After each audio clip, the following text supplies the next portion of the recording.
Section 1. You will hear a conversation about accommodation rules.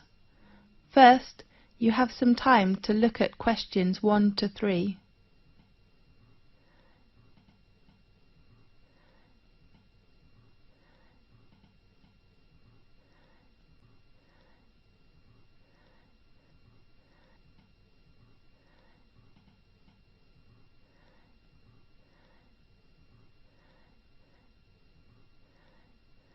You will see there is an example that has been done for you.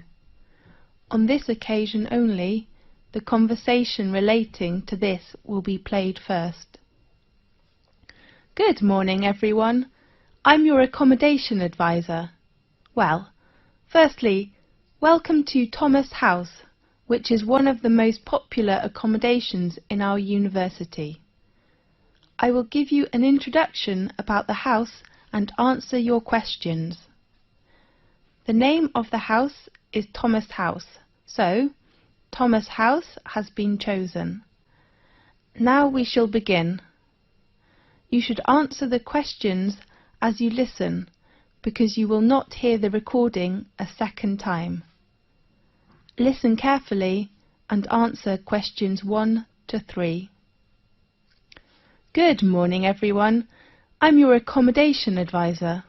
Well, firstly, welcome to Thomas House, which is one of the most popular accommodations in our university. I will give you an introduction about the house and answer your questions. As you know, the building was constructed in the middle of the 18th century and was used by the family of Thomas. That's, of course, how the house and university got its name. We repaired it and added some new and modern facilities last year. Excuse me, advisor? Yes? What kind of facilities are there in Thomas House? There are 3 floors. A front hall and a dining room are on the ground floor. Does the house have a garden? Of course. And a garage?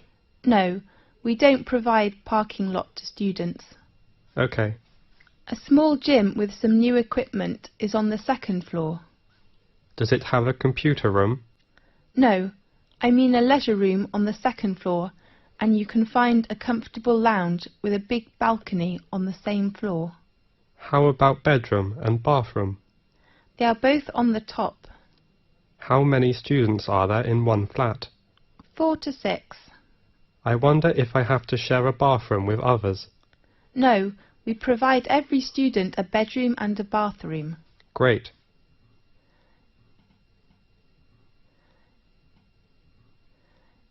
Now, look at questions 4 to 10.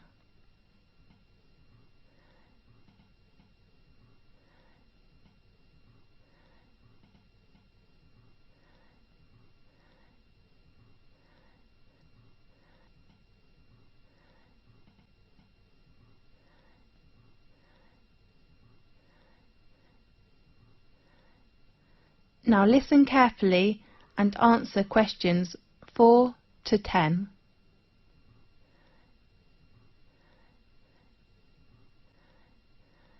There are some rules in Thomas House.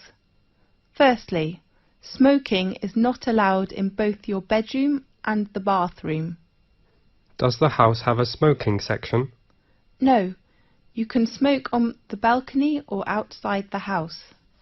Advisor, is there a laundry in the house? Of course, laundry room is located on the right corner of the 2nd floor. Sure. But please do not use it after 11 o'clock. Is it free to us? In fact, you don't need to pay any bills which are included in your accommodation fee, but you have to pay laundry fee. How much? We offer 2 coin-operated washing machines. The large one is £2.50 and the small one is £1.60. If the lounge has a time restriction? Definitely. We ask all students to keep quiet and do not make noise after 11 o'clock. We know there is a backyard in the house. Yes. if we can park our car there? No, we do not allow parking in our yard. OK. Could we invite some friends to hold a party in the garden or lounge? We only allow party on weekends. Fine. The last rule is to pay attention to the opening time of the front hall. The door is locked at 11 p.m. and opened again at 6 a.m. in the next morning. Remember to take the front door key when you go out early or come back late. How could we get the front door key? You can go to Residence Office building and get your key in room 101. Sure. Well, any questions? This is the end of section 1. You now have half a minute to check your answers.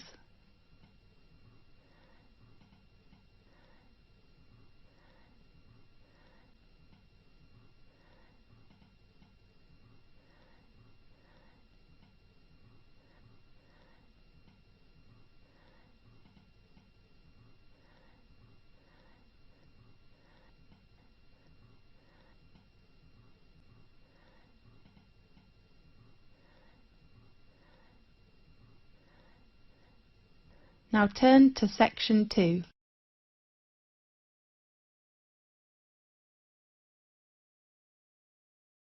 Section 2. You will hear an introduction about sports matches. First, you have some time to look at questions 11 to 17.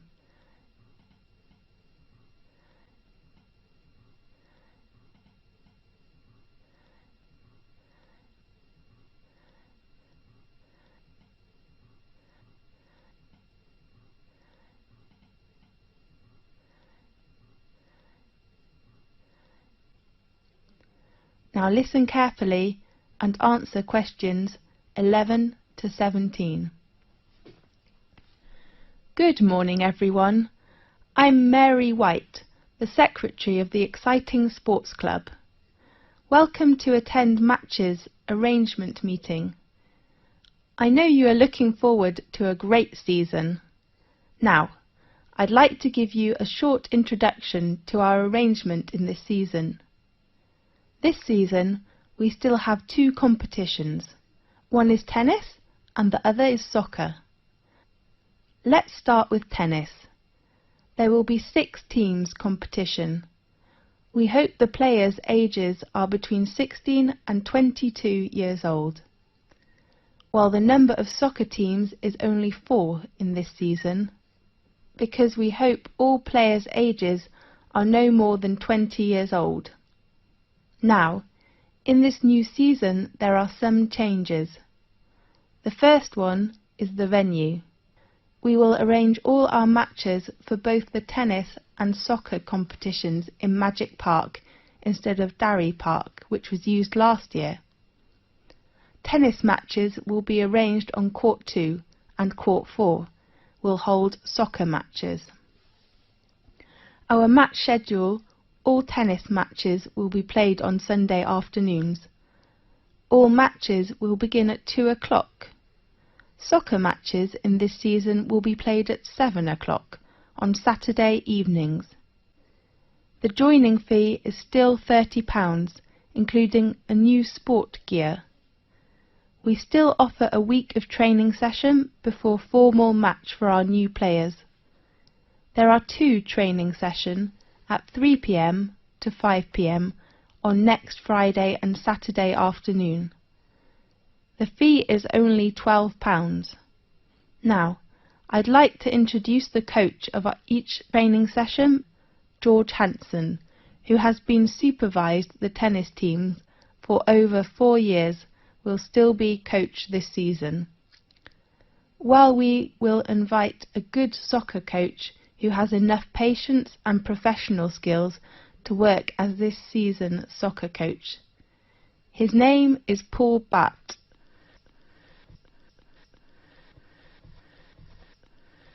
Now, look at questions 18 to 20.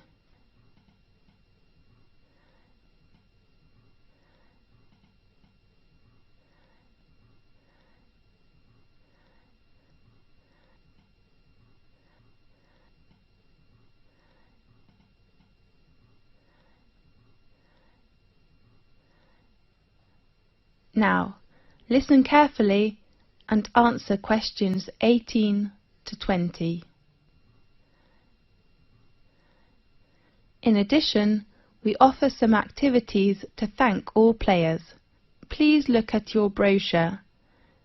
There are some activities and their time arrangements. At the beginning, we hope to start the season with a barbecue dinner on next Saturday in Magic Park. I do really hope all players will go there to enjoy the dinner, and you may invite your relatives and friends. Of course they have to pay a little fee, with just £5. And then, after the final match in the season, we will vote this season's MVP, the most valuable player. The 2 players from tennis team and soccer team will gain an honour and a prize from our sports centre. This season we hope all players can send a confirm letter to us to ensure our match arrangement. So please write to us before the deadline. It is on Thursday, 18th of April.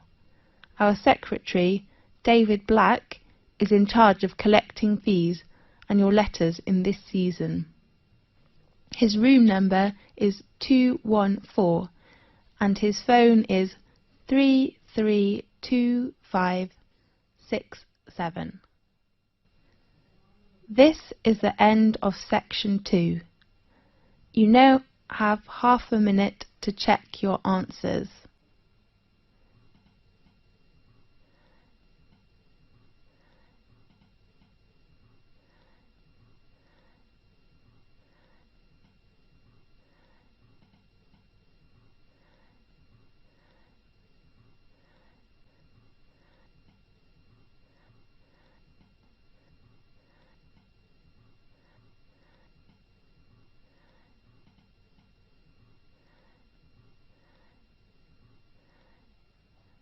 Now turn to section 3.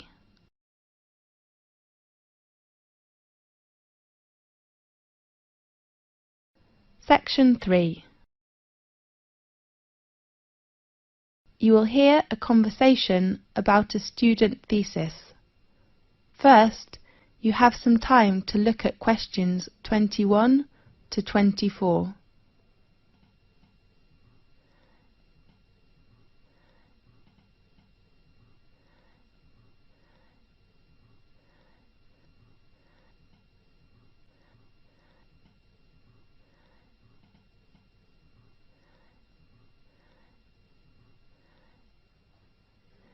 Now listen carefully and answer questions 21 to 24. Come in, please. Good afternoon. Oh, I am sorry. Is it Professor Lee's office room? No, it is room 640. His new room number is 614 on the right of this corridor. Thanks a lot. You're welcome. Come in, please. Good afternoon, Professor Lee. Good afternoon. Come in, please. I remember our tutorial time is at 2 o'clock, right? Really? Oh, I am so sorry. I remember it is at 1:30.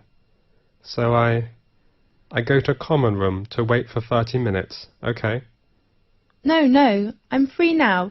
Let's begin. I am so sorry. That doesn't matter. So, how about your work?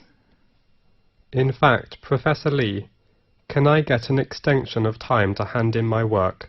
I mean, I hope to extend my thesis deadline. James, you know extension is usually given only for medical or accident reasons. So what's your problem? You have a good beginning with your draft, isn't it right? Yes, well, I'm having too many reading materials to read. Too many? How many? Besides academic journals, I have about 15 books to read next month. I don't think I can finish them. Oh, darling, you do not need to read them all. What do you mean? I mean, you can choose some parts of these books which can help your work. Really? Could you give me some suggestions? Sure.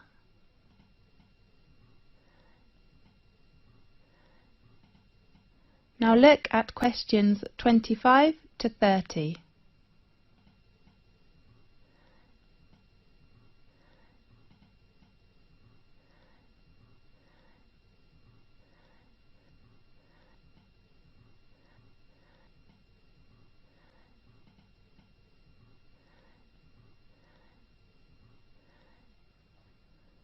Now listen carefully and answer questions 25 to 30.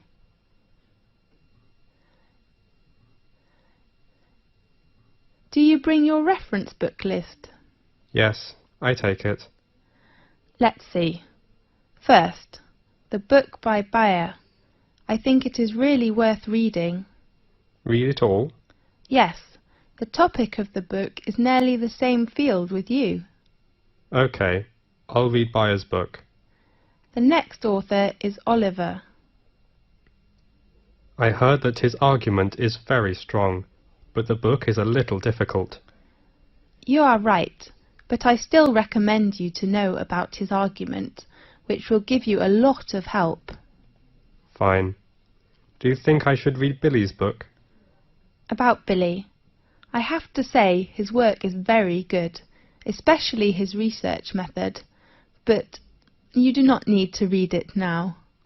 Right. The last author is Andrew. How about his book? In my opinion, the one by Andrew says the research findings. I mean, his last part is very excellent, clear and persuasive. I agree with you. I'm reading the book now. Great. How about others? I suggest you finish these books next month, and then we will talk about others, okay? Okay. Have you begun your research work? Yes. How are things going? That's okay, except the research method. What's wrong with the method? I have made some interviews, Yes. but I found they couldn't give me the data I need. Who are the interviewees? Some are our classmates and others are schoolmates. Oh no. James, it's better for you to interview some professionals. Do you think it is better for me to change another research method, such as questionnaire? I don't think you will have enough time to design it and then analyze your research data. That will waste you a lot of time. You're right. And pay attention to your reference. Reference books? No, I mean you should make clearly about what reference books you read, and then write them after your thesis. Okay, I'll make them clear. Fine. I hope to see your work quickly. I hope too. Thanks for your help, Professor Lee. That's okay. See you next time. See you. This is the end of section 3. You now have half a minute to check your answers.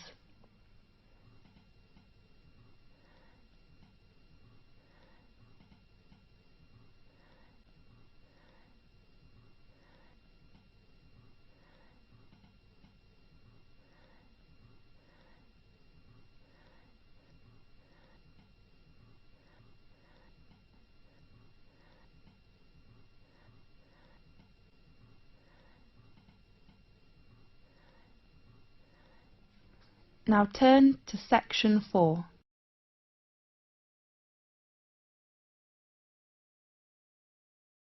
Section 4. You will hear a conversation about astronomy. First, you have some time to look at questions 31 to 40.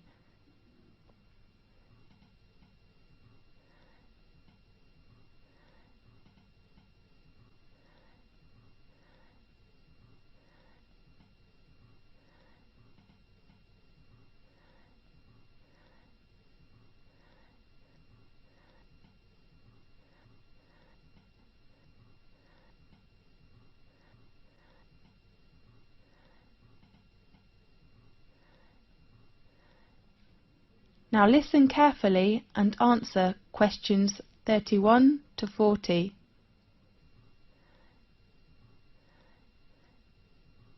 This is Magic Time from the BBC. I am Faith. In today's programme, we invite a Professor of Astronomy. Welcome, Lewis. Thanks a lot, Faith. What magic information will you introduce to us? We all know the Leonids in August are coming, so today let's talk about meteors. Good topic. At one time or another, almost everyone has glimpsed a swift little streak of light dashing across the night sky. Nearly everyone makes wishes when they see them, and blame both good and bad luck on their presence. Yes, these sudden celestial visitors are meteors. We often call it shooting star. The glowing trails are caused by the incineration of a piece of celestial debris entering our atmosphere. Many meteors are quick flashes, but some last long enough for us to track their brief course across the sky. Right. Now and then, a meteor truly will light up the night, blazing brighter than Venus, although rarely, even brighter than the moon, leaving in its wake a dimly glowing trail that may persist for minutes. Lewis, can we see some meteors every night in 1 year? Yes. Under a dark sky, any observer can expect to see between 2 and 7 meteors each hour, any night of the year. These are sporadic meteors. Sporadic meteors? Yes. Their source bodies, meteorids, are part of the dusty background of the inner solar system. Several times during the year, Earth encounters swarms of small particles that greatly increase the number of meteors. The result is a meteor shower, during which observers may see dozens of meteors every hour. Concentrations of material within the swarms may produce better than average displays in some years, with rates of hundreds per hour, and were treated to a truly amazing display in which thousands of visible meteors can be seen for a brief period. The phenomenon is called meteor storms, which are more magnificent than meteor showers. Aha! That's wonderful! Definitely. The meteors that appear during a meteor shower seem to come from one point in the sky. This illusion is an effect of perspective, just as a roadway seems to converge in the distance. Usually, meteor showers get the name of the constellation from which the meteors appear to radiate.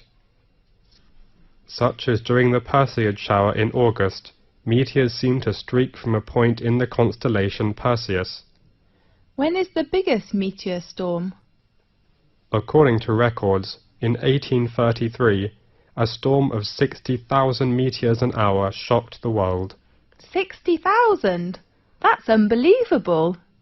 By the 1860s, scientists had known that many meteor showers were annual, including the normally placid Leonids, which produced the big storm, and that they were somehow related to comets. Really? Yes, but most of the meteors people have seen during one of the annual showers arise from fluffy particles not much larger than sand grains. As a particle enters Earth's atmosphere, it collides with gas atoms and molecules. The particle becomes wrapped in a glowing sheath of heated air and vaporized material boiled off its own surface.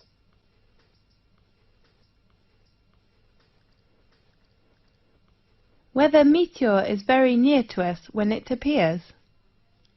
No, in fact, it is an illusion. However, even well-trained professionals can be fooled, such as airline pilots have swerved to avoid meteors that were actually 160 kilometers away. A meteor that appears brighter than any of the stars and planets is a fireball.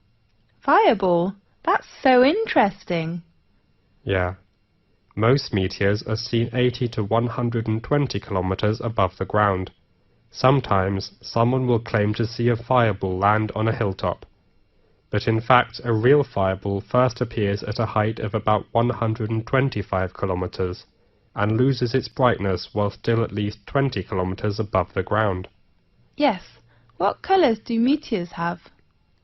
Usually, most meteors look white, but some also appear blue, green, yellow, orange, or even red. What will happen if a meteoroid gets to the surface of the Earth without being completely vaporized? It will be a meteorite. I heard meteorites were long ago thought to be cast down as gifts from angels. Yes, and others thought the gods were displaying their anger. Really? As late as the 17th century, many believed they fell from thunderstorms. They were nicknamed thunderstones. Many scientists didn't believe the accounts of people who claimed to have seen meteors, and some experts were skeptical that stones could fall from the clouds or the heaven. Yes. One of the most significant meteorite events in recent history destroyed hundreds of square miles of forest in Siberia on June the 30th, 1908. According to local witnesses, a ball of fire streaked through the sky and seemed to enter the atmosphere at an oblique angle. It exploded, sending out hot winds and loud noises, and shaking the ground enough to break windows in nearby villages. Small particles blown into the atmosphere lit the night sky for several days. So, nowadays, the prevailing theory holds that a meteor exploded just above the surface. Yes. Most impact craters and basins larger than the meteor crater are heavily worn away, or have been buried by rocks and dirt as the Earth's surface changed. At present, Chicxulub Basin, centered in Mexico's Yucatan Peninsula, is the largest one. The diameter of basin is around 300 kilometers. Rock samples obtained by drilling into the basin show that an asteroid struck the Earth there about 65 million years ago. Does that the same period with the dinosaurs disappeared? That's right. Many scientists believe this debris caused climate changes which made the dinosaurs not survive. We do really hope that will never happen again. Right. OK, thanks for watching today's programme. See you next week. This is the end of section 4. You now have half a minute to check your answers.